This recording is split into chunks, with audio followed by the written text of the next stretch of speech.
bersenjata Ukraina. Hal ini disebutkan dalam rilis Kementerian Pertahanan Rusia Senin 18 April 2022. Dalam video yang beredar terlihat ratusan pria berdiri dalam kondisi hening tak berkutik. Mereka adalah prajurit Ukraina yang menyatakan sikap menyerah pada Rusia. Diklaim terlalu banyak yang ditangkap Rusia, para prajurit Ukraina itu ditempatkan di pusat penahanan praadjudikasi di kota-kota perbatasan.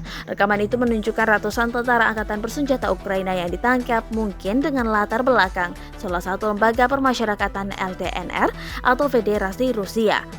Jumlah tentara Ukraina yang ditangkap terlalu tinggi sehingga mereka untuk sementara ditempatkan di pusat-pusat penahanan praadjudikasi yang terletak di kota-kota perbatasan. Kementerian Pertahanan Rusia mengingatkan sebelumnya menyatakan bahwa dalam beberapa hari terakhir sebanyak 1.464 prajurit Ukraina telah menyerah.